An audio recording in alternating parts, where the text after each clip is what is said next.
bonsoir à tous. Vous regardez Espace TV. Merci de nous choisir pour vous informer. Bienvenue dans cette édition d'information dont voici le sommaire. De nouvelles autorités, de nouvelles opportunités de business. Celle-ci consiste à se présenter en faiseur de roi auprès du CNRD. Ces escrocs gagnent ainsi plusieurs millions de francs guinéens en promettant une rencontre qui n'aura jamais lieu. Un d'entre eux a été arrêté et présenté à la presse ce jeudi. Les médecins accusés d'avoir violé leurs patientes ont aussi été arrêtés et présentés ce jeudi à la presse. Sur ce dossier, on vous propose la réaction de la Fédération nationale des cliniques privées qui condamne ce qui s'est passé. Les travaux de revêtement au carrefour de Kissos ont démarré ce mercredi. Ils occasionnent d'énormes bouchons. Les citoyens rencontrés se réjouissent du lancement de ces travaux tant la pratique de cette voie était devenue difficile. Ce sont aussi les citoyens qui regrettent le manque de dispositions pour organiser la circulation. Vous les suivez.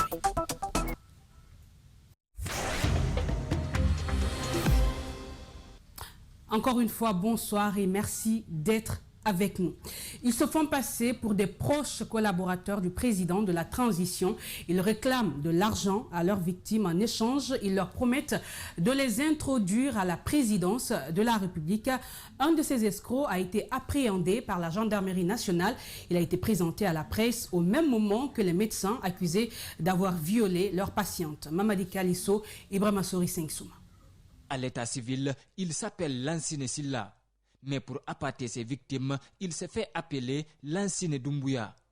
Il s'est fait passer pour le jeune frère du président de la République. Dans un entretien audio intercepté par les enquêteurs, le présumé escroc promet à son interlocuteur de l'introduire à la présidence et de décrocher un tête-à-tête avec le colonel Mamadi Doumbouya. Des investigations menées par les enquêteurs, il ressort qu'il existe une ou plusieurs raisons plausibles de soupçonner que l'infraction d'escroquerie a été commise par le sieur Lansine Silla à l'encontre de tierces personnes. De ce fait, il sera tout de suite après cette présentation déféré au même moment que les pièces à conviction devant monsieur le procureur du tribunal de première instance de Kaloum pour répondre de ces faits. Le présumé escroc reconnaît l'authenticité de l'audio, mais nie avoir soutiré de l'argent à ses victimes. À la brigade spéciale de protection des personnes vulnérables, des médecins accusés d'avoir violé une de leurs patientes ont été présentés aux hommes des médias. Ce viol a conduit à une grossesse. Une tentative d'avortement a échoué. Ces médecins et leurs complices ont ensuite opéré la fille à maintes reprises dans des cliniques apparemment clandestines sans succès. Actuellement, la victime est alitée à Ignace Dine dans un état critique. Elle parle, elle mange, mais ce qui est difficile, elle ne peut pas se lever, elle ne peut pas marcher. Parce que quand elle se lève, elle a les vertiges. Et ce que je venais de dire, le côté inférieur, le pied gauche, vraiment ne tient pas maintenant là parce qu'il y a une influre et que vraiment il paraît qu'il y a quelque chose qui ne va pas là-bas. Elle me dit qu'elle sent une paralysie au niveau du pied, du pied gauche. 3 médecins incriminés sur 4 ont été interpellés. Patrice Lama reconnaît avoir tenté le premier avortement. Quant à Daniel Lama, il reconnaît être l'auteur de la première intervention chirurgicale qui a échoué dans une clinique à Anta. Tous les deux nient les accusations de viol portées contre eux. Et depuis l'annonce du viol de cette jeune fille par des médecins d'une clinique privée, des réactions se multiplient à travers la cité. Dans une interview accordée à notre rédaction ce mercredi, le bureau de la Fédération nationale des cliniques privées condamne aussi cet acte. On fait le point avec Aminata Massire Bangoura et Abakar Keke Bangoura. Viol d'une fille à Anta par des médecins d'une clinique, la Fédération nationale des cliniques privées déplore et condamne avec fermeté cet acte qui, selon Dr Golibé Avogui, ternit l'image de la corporation. Il exprime son indignation face à ces actes qu'il qualifie d'illégaux et soutient également que les auteurs doivent être traduits devant la justice. L'agent médical, non seulement il a abusé, mais aussi la même patiente se retrouve un moment après lui déclarer qu'il y a une grossesse suite à cet abus. Les deux actes sont illégaux. C'est pourquoi tous les fauteurs, tous ces présumés doivent répondre à leurs actes à la justice. Bon nombre de citoyens pointent du doigt la floraison des cliniques privées et surtout qui ne répondent pas aux normes. Pour éviter de telles situations à l'avenir, ce médecin propose entre autres la normalisation de l'ordre national des médecins. Il faut impérativement une direction nationale pour la normalisation de ce secteur et la moralisation de ce secteur. Mais ça ne suffit pas. Il faut un ordre national des médecins répondant, puisque l'ordre national actuel est expiré depuis 2004. Et vous voyez cette bavure-là. Normalement, toutes ces cliniques-là doivent être affichées dans un tableau de l'ordre. La jeune fille Massila, qui aurait été violée par des médecins alors qu'elle était venue pour une consultation, a subi plus de 4 interventions en l'espace de 2 mois, avant d'en subir une 5e à l'hôpital Ignace Dine. La famille a déjà saisi la justice pour que les bourreaux de cette fille innocente répondent de leurs actes.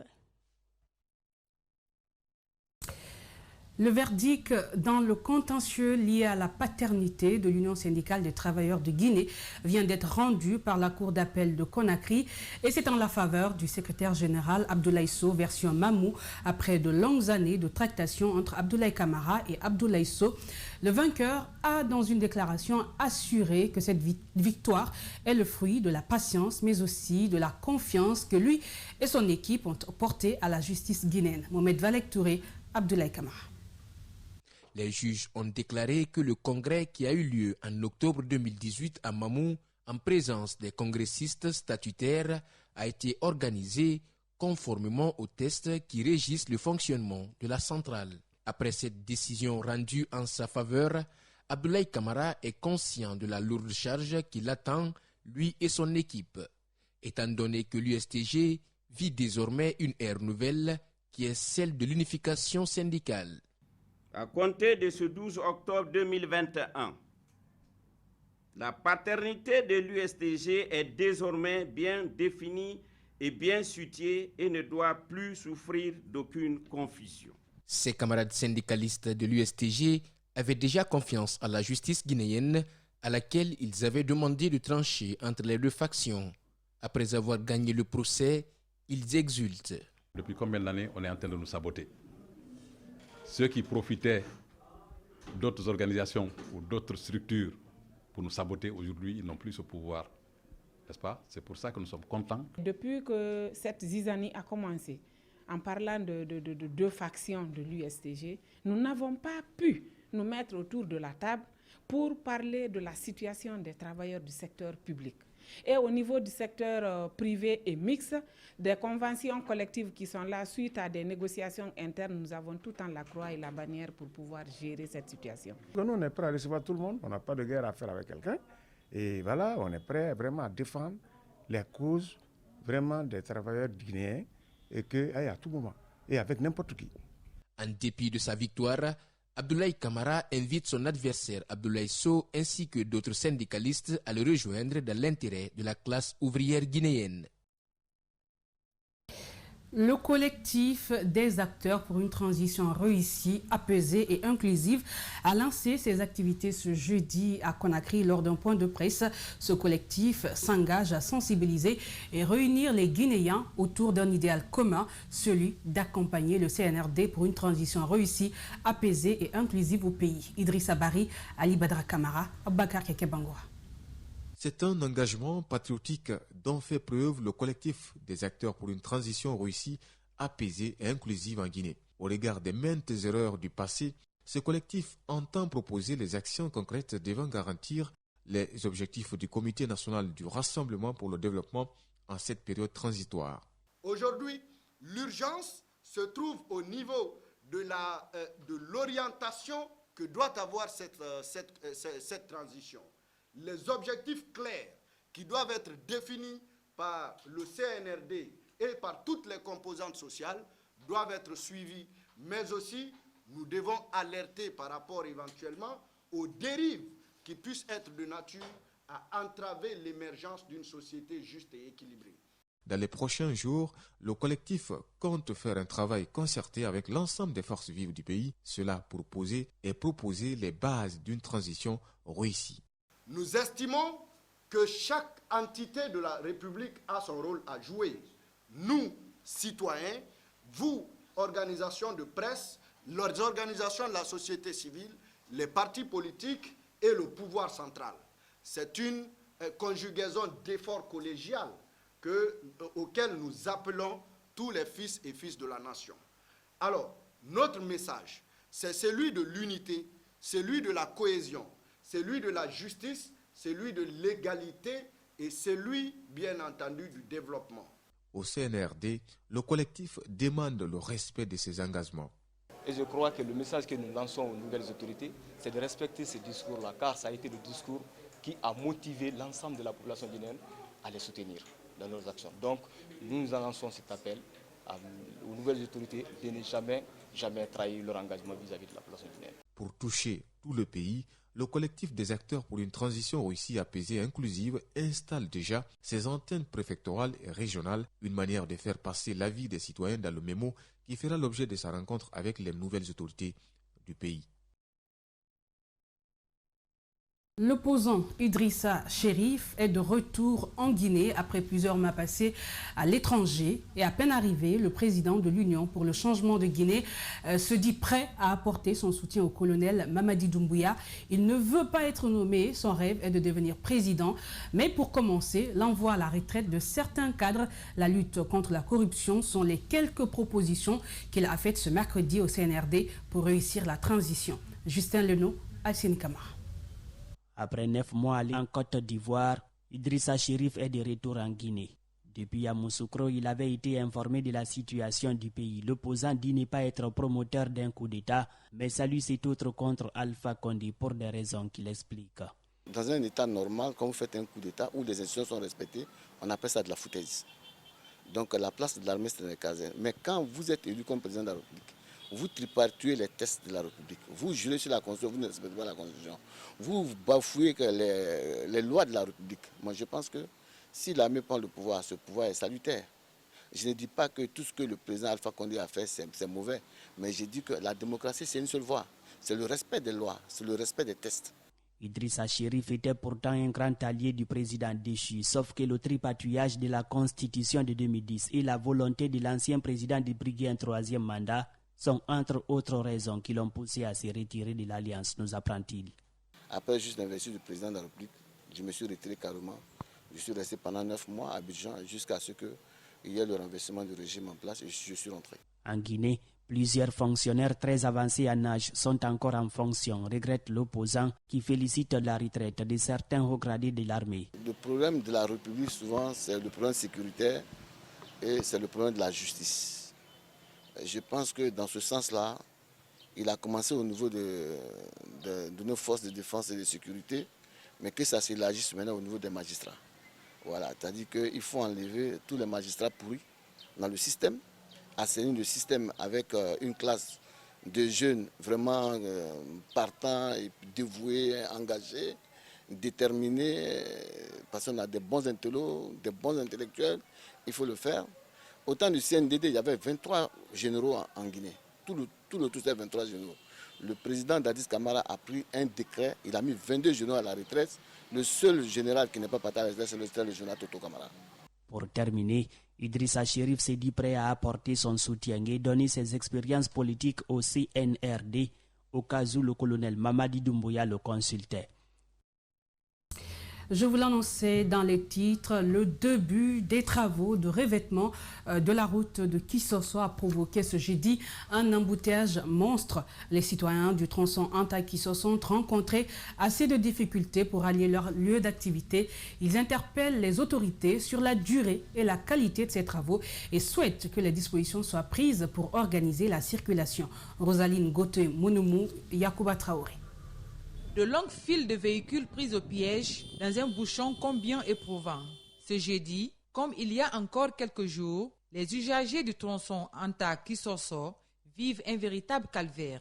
Et pour cause, les travaux de revêtement qui semblent interminables pour les passagers, lassés d'attendre. Depuis à 5 heures, je suis sorti, il n'y a pas de route. Vous voyez, on est trop souffrant ici. Il faut que l'État nous aide. Nous allons avoir des bonnes routes. Cette dame, en partance pour Matoto, a préféré marcher de Anta à Kisosso pour éviter de passer des heures dans l'embouteillage. J'ai marché de Anta jusqu'ici. Je vais à Matoto. Si je trouve l'embouteillage devant, je vais marcher jusqu'à Sangoya. La population souffre par manque de route. Cet autre citoyen trouve qu'il fallait d'abord faire des routes secondaires avant l'exécution des travaux. Il suggère également qu'il se fasse les nuits pour limiter les embouteillages. On n'a qu'une seule route. Voilà, s'il y avait des corniches comme ça où passer, ça allait aussi soulager, mais il n'y en a pas. Donc, travailler ici pendant la journée, ça fatigue les gens vraiment. Les nuits, c'est préférable. Les travaux de revêtement de la route Anta-Kisosso se font avec le béton armé. Ils devront durer 4 mois. Aujourd'hui, ce délai est déjà arrivé à terme et les ouvrages ne sont pas encore achevés. Le tout qui devrait faire les 4 mois, mais on en a mis à notre disposition sur instruction forte de l'autorité que seulement ces jours-ci. Sinon, auparavant, nous avions voulu commencer le tout à la fois, mais l'autorité des travaux publics nous avait intimé à arrêter là-bas en attendant. Il y a que, je dois vous avouer, que l'entreprise évolue sur fonds propres. Et ça, c'est pas sans conséquence. Faute de routes secondaires praticables, les usagers doivent prendre leur mal en patience dans un trafic que parfois même les policiers peinent à gérer. Voilà ce qui met fin à cette édition d'information. Grand merci à tous de l'avoir suivi. À 22h, vous serez avec Daouda Mohamed Kamara. Merci de nous préférer et bonne suite de programmes sur nos antennes.